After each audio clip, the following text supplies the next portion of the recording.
para conversar aqui sobre essa bizarrice dessa folga semanal dos parlamentares. Tem gente que vai justificar aqui para vocês verem, tem parlamentar justificando. Eu vou conversar aqui com o Guilherme Resch e trazer também Lucas Rodrigues, que é especialista no cenário da política brasileira, para a gente conversar um pouco sobre esse tema. Lucas Rodrigues, muito obrigado. Guilherme Resch, muito obrigado. Eu vou começar com o Guilherme, Lucas, para ele dar um panorama do que é essa semana de folga no Congresso Nacional. A gente tem um cálculo aqui que a gente fez a partir da própria página da Câmara dos Deputados, mostra que até agora, em 2024, os parlamentares gastaram mais de R$500 bilhão, aí com cotas, salários, aluguéis, né?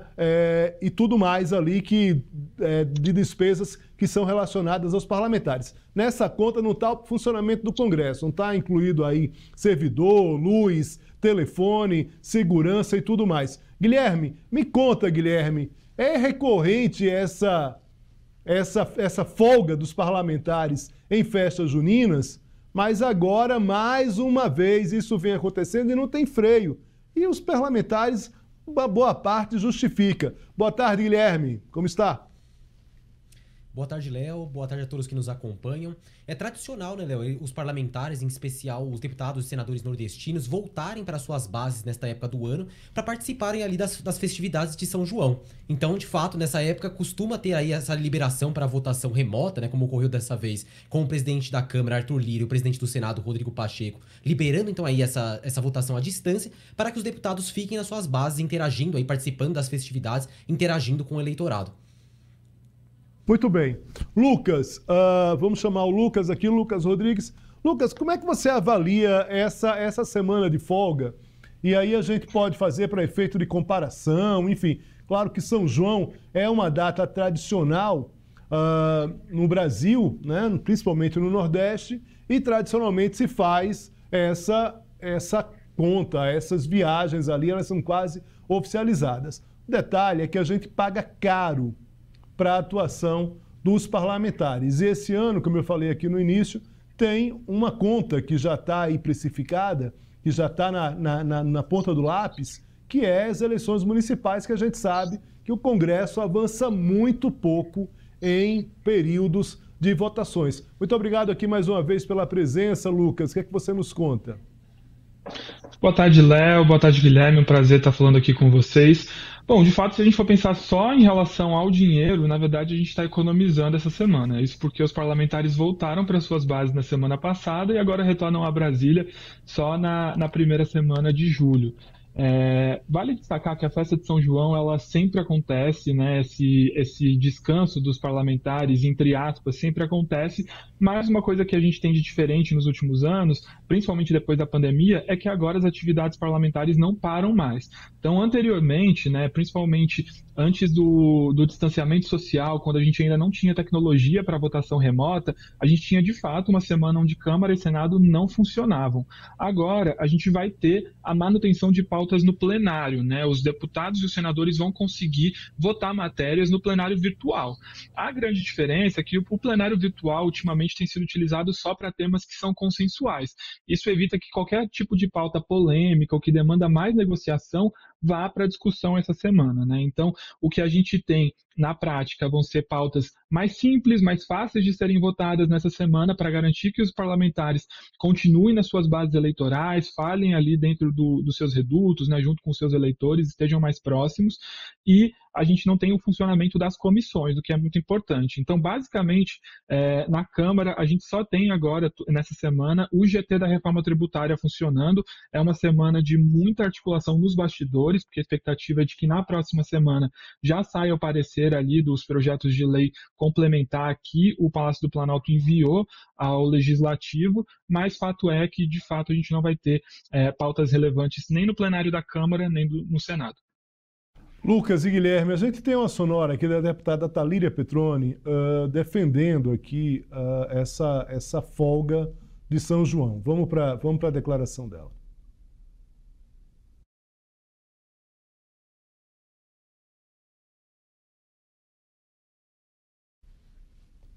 A gente teve um probleminha aqui.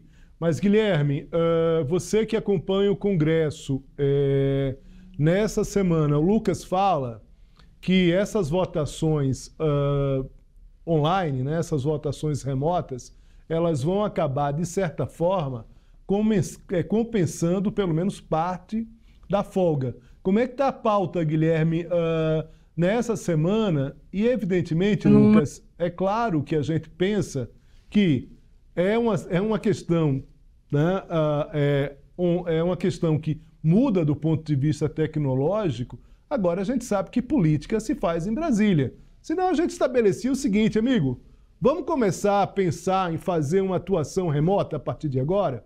Porque aí também podia, na verdade. Talvez até o gasto fosse muito menor.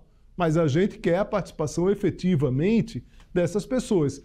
A partir do momento que você tem uma sensação de que eles podem ouvir a base e que é importante, tudo bem. Mas a gente sabe que muita gente se aproveita desse período justamente para alongar aquele recesso que já começa aqui no caso do Congresso Nacional. Vamos à declaração aqui da Thalíria Petroni, por favor. O feriado de São João é importante para o Brasil. Ele carrega uma das maiores festas populares do nosso país.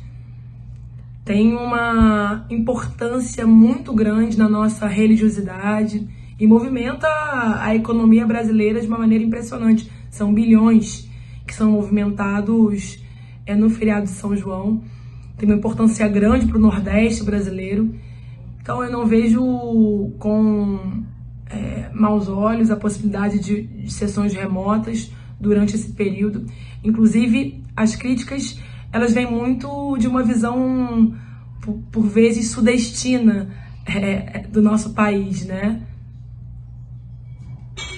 Agora, numa semana de plenário esvaziado, setores quererem avançar com pautas antipovo é um absurdo. Arthur Lira tentou, nas últimas semanas, avançar com o PL do estupro, depois tentou reacender, desenterrar a PEC da anistia, que quer perdoar partidos políticos que não garantiram cotas para candidatas mulheres, que não destinaram recursos previstos em lei para candidatas mulheres. Foi absurda, ainda mais num Brasil em que somos apenas 18% do Congresso Nacional, embora sejamos maioria do povo, que existem apenas 12% de municípios governados por prefeitas mulheres. Então, uma subrepresentatividade que entorta a democracia, que deixa a democracia torta.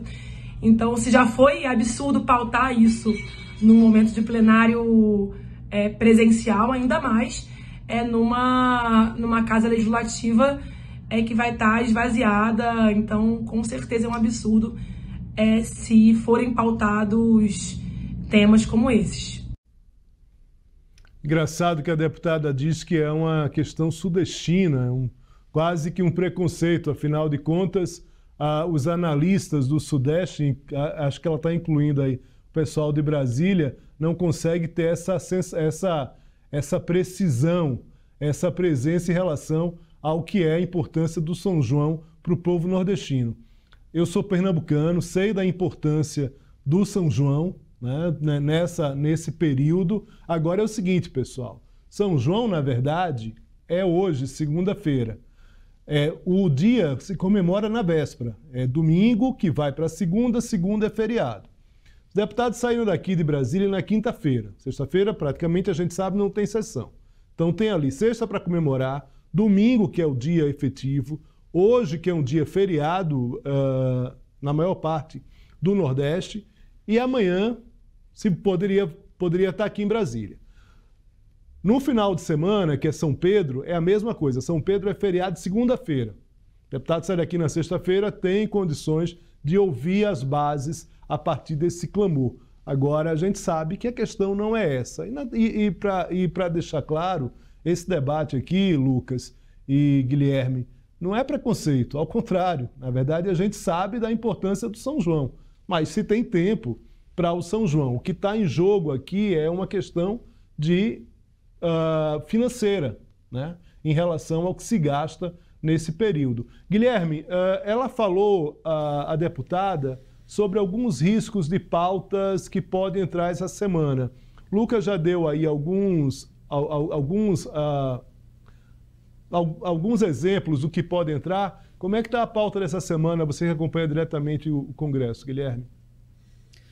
Como o Lucas comentou, Léo, o que deve entrar nessa semana, com esse estabelecimento aí da sessão, da votação remota, né, tanto para o Senado como para a Câmara, o que deve entrar no plenário são apenas matérias em que há um consenso ali, não tem tanta discussão entre os parlamentares se deve ou não ser aprovado, se precisa ser alterado algum trecho, nenhum tema polêmico. Então, no Senado, o destaque vai ser aquele projeto de lei, né, a conclusão da votação daquele projeto de lei que estabelece o marco legal do hidrogênio de baixa emissão de carbono. Os senadores, na realidade, no plenário, aprovaram na semana passada o texto base. Falta agora a votação de alguns destaques. E não é um tema polêmico, né? Tem ali já um certo consenso, apesar desses destaques. E, inclusive, aí o líder do governo no Senado, o senador Jacques Wagner, disse na semana passada que essa era a única pauta, na realidade, que o Senado estava prevendo para essa semana para votação no plenário.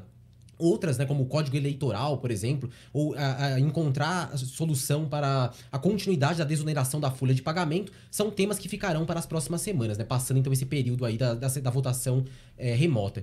Na Câmara dos Deputados, a mesma coisa. Apesar da deputada ter apresentado essa preocupação, né, de que se paute ali projetos polêmicos, não deve ocorrer nessa semana, né? O projeto de lei, por exemplo, que acaba com a delação premiada, né, um tema polêmico não só entre os parlamentares, mas na sociedade no geral.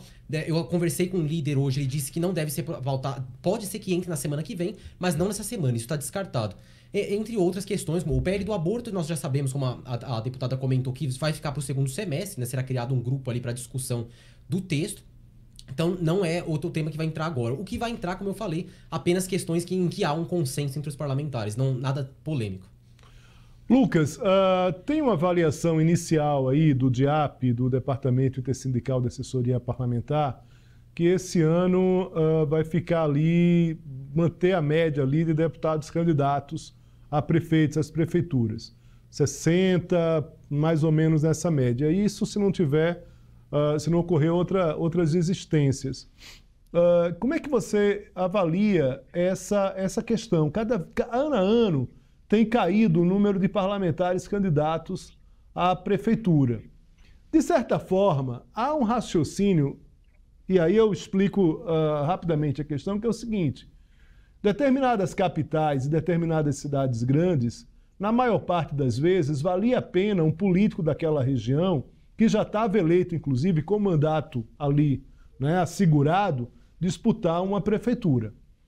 Só que, com o tanto de poder hoje que o deputado tem em relação às verbas, orçamento, né, secreto, que ainda é algo que se discute efetivamente, me parece que a candidatura às prefeituras, elas acabam sendo, vamos dizer assim, renegadas pelos parlamentares. Claro que tem determinadas situações que são muito claras. Por exemplo, Prefeitura do Recife. Deputado federal, para sair, para disputar com o João Campos, que inclusive disputou a eleição de Recife, a Prefeitura do Recife, quando era deputado, né? Isso há 4 anos atrás. E agora ele já, como prefeito, vai disputar a reeleição. De certa forma, e aqui uma avaliação da tua parte, as prefeituras estão perdendo, vamos dizer assim, importância nesse jogo político dos parlamentares a ponto de você ter uma redução de políticos que vão disputar as prefeituras? Léo, você tem total razão, né? A gente tem visto aí, nos anos recentes, cada vez menos parlamentares optando por candidaturas ao executivo, né? O orçamento secreto, que foi um tema que você puxou, faz total sentido nessa análise, né? Porque a gente tem ali parlamentares conseguindo controlar somas financeiras ali gigantescas. Às vezes eles vão beneficiar não só uma cidade, né, mas várias. Ou seja, se eles fossem prefeitos, ficariam circunscritos ali ao eleitorado de uma determinada região. Sendo deputados, eles conseguem escoar verbas para vários redutos, né? Então, esse é um dos cálculos. Outro ponto também é que a gente tem o mal do executivo, executivo, né, que todos os problemas que acontecem no dia a dia, eles acabam sendo personalizados na figura do prefeito, do governador e do presidente, né? Então, por exemplo, se a economia vai mal, a gente costuma colocar na conta do presidente da República e não talvez na conta do Congresso, que pode ter votado medidas que diminuam a arrecadação, que aumentem os gastos, que criem um descontrole. Então, tá no executivo, a não ser que seja de uma cidade muito estratégica, que pode nacionalizar o nome, né? E aí eu estou falando principalmente de capitais, cidades com mais de 200 mil eleitores, em outros casos, né, acaba não fazendo tanto sentido para parlamentares optarem por essa estratégia. E um ponto que é interessante até da gente comparar é que nesse ano a gente não teve nenhum ministro de governo deixando o ministério para se candidatar a uma prefeitura, né? Isso também era comum de acontecer, né? 2, 3, às vezes 4 ministros deixam o cargo para disputar uma prefeitura. Isso não aconteceu e, como você bem observou, cada vez menos a gente tem deputados optando por esse caminho. Lembrando, inclusive, que para um deputado é muito mais fácil se candidatar a uma prefeitura, porque ele não precisa sair do cargo. Se ele perder, ele continua com o mandato dele, né? Para alguém que ocupa um cargo no executivo, como um ministro, um secretário estadual, ele deixa o cargo e depois não consegue retomar, né? Então, é curioso, mesmo com essas facilidades aos parlamentares, cada vez menos a gente tem figuras do legislativo, né, disputando aí aventuras no executivo.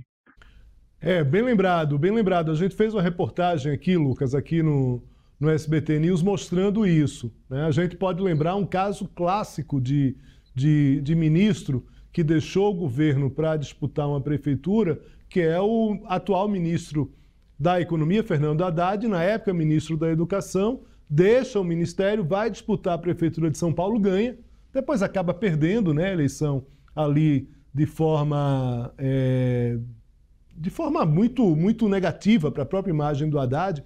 Ele perde a reeleição para o Dória com a máquina na mão ali, logo depois de 2013, aquela situação que de fato até hoje não se conseguiu explicar muito bem ali, aqueles levantes de 2013, da Haddad acaba não se candidatando. Esse ano, Lucas lembrou bem, tinha um ministro que poderia sair, que era o Márcio Macedo, ali do núcleo duro do Palácio do Planalto, que poderia se candidatar à Prefeitura de Sergipe, acabou não se confirmando essa candidatura. Claro que ainda tem tempo ali para que isso aconteça, mas a tendência é que não saia, que não se tenha uma troca ministerial por conta das prefeituras. Guilherme, conta uma coisa para a gente, pelo que você tem acompanhado aí no Congresso. Qual é a expectativa de trabalho efetivo a partir de agosto com essa energia que vai ser colocada na campanha municipal? Porque apesar do que o Lucas fala, e aí a gente concorda aqui no início, de que tem poucos parlamentares disputando as prefeituras, esse tema das prefeituras é algo que interessa muito aos próprios parlamentares, né? Mesmo que você só tenha aí uma média de 60, que deve disputar efetivamente, como é que está a pauta a partir de agosto, Guilherme? Qual a sua avaliação? Lucas vai lembrar de novo, tem votação remota, eles podem ficar no estado e continuar votação remota, mas como a gente tratou aqui, são pautas de consenso, basicamente, né, Guilherme? Isso mesmo, Léo. Como de costume, né, apesar de ter um número aí menor, talvez, de parlamentares que efetivamente vão concorrer, né, como você comentou, deve ter um impacto, sim, significativo na atividade parlamentar no segundo semestre. Não à toa, nas próximas semanas, tem aí uma definição, né, entre o presidente Arthur Lira, o presidente da Câmara, Arthur Lira, e os líderes da Câmara para que já se vote na Câmara os projetos de lei complementar da reforma tributária. Então já se quer aprovar, né, fazer essa votação rapidamente nas próximas semanas, né, nas próximas 2 semanas, para que já vá para o Senado e dê aí um prazo para que o Senado analise. Não fique levando essa discussão adiante, né, para o segundo semestre, porque, de fato, vai ter um impacto, um impacto significativo, como eu comentei, né, terá um foco maior dos parlamentares, mesmo que não concorram efetivamente, nas campanhas, né, na disputa eleitoral nos municípios. Então, outro projeto, né, que o próprio relator está defendendo que já se vote rapidamente agora... Opa, peraí, perdão, caiu meu fone aqui. Acabou caindo meu fone. Outro projeto que o relator na Câmara está defendendo que se vote agora, antes do recesso parlamentar, né, não se leve para o segundo semestre, é o projeto de lei do novo ensino médio, né, que promove mudanças no novo ensino médio. O relator na Câmara é o deputado Mendonça Filho, e ele defende, né, falou que vai conversar ali com os outros parlamentares para que votem já na próxima semana, inclusive, né, e encerre a definição sobre esse projeto de lei para que vá para a sanção presidencial. Até para que dê um tempo aí para as escolas se prepararem para o ano que vem. Então, de fato, alguns temas importantes, como a reforma tributária, como eu comentei, o novo ensino médio e outros, né, o novo Código Eleitoral no Senado é outro que também está sendo defendido aí pelos líderes que votem antes do recesso parlamentar, não devem levar para o segundo semestre por causa desse foco maior que os parlamentares deverão ter na disputa nos municípios, na disputa eleitoral. Muito bem, Lucas, eu cometi aqui um erro crasso, principalmente para um nordestino como eu. Eu falei Prefeitura de Sergipe, na verdade trata-se da Prefeitura de Aracaju. Queria dizer que isso não tem nada a ver com uma crítica de que o Sudeste não sabe as capitais, sei de código decorado e sei as bandeiras dos estados brasileiros. Foi uma falha aqui que a gente está corrigindo aqui a tempo de terminar essa conversa. Lucas, vamos lá, uma última questão aqui para a gente ir fechando essa nossa conversa, já também agradecendo, mas tá tranquilo aqui, estamos tranquilos aqui de tempo. O seguinte, o governo teve uma dificuldade clara no Congresso em relação a pautas, em relação à própria articulação, né, política. Né? E muito claramente alguns ministros acabaram sendo fritados, vamos dizer assim, né, nesse período. Você imagina que com as eleições agora para a prefeitura e o envolvimento dos parlamentares e o olhar dos parlamentares para as cidades, para os redutos eleitorais, o governo tende a ter um respiro em relação às pautas ou essa relação conflituosa com o Congresso ela tende a continuar pelos próximos meses? Tende a continuar, viu, Léo? Inclusive, isso pode se intensificar. Uma dinâmica diferente que a gente teve no Congresso em relação ao ano passado é que dessa vez houve um descompasso dos parlamentares com a agenda econômica do Haddad. Né? Em 2023, a gente teve ali o ministro da Fazenda conseguindo emplacar várias agendas com apoio do Centrão, com partidos de centro-direita também, e isso não ocorre esse ano. Né? O governo patina não apenas na agenda de costumes, onde já era esperado, porque a gente tem um perfil mais conservador do Congresso, mas também, dessa vez, na agenda econômica. Como o Guilherme mencionou, né, a gente tem o Lira tentando, com todas as forças, fazer com que os projetos de lei complementar da reforma tributária sejam aprovados antes do recesso, para limpar a agenda da Câmara, e depois, o que a gente deve ter, né, o que tradicionalmente ocorre em eleições municipais, são as semanas de esforço concentrado. Ou seja, nos meses de agosto, setembro e outubro, a gente deve ter uma semana de votações presenciais em Brasília e o restante das semanas, né, nas 3 outras semanas dos meses, os parlamentares vão ficar focados ali em cacifar os seus candidatos à prefeitura e à Câmara de Vereadores.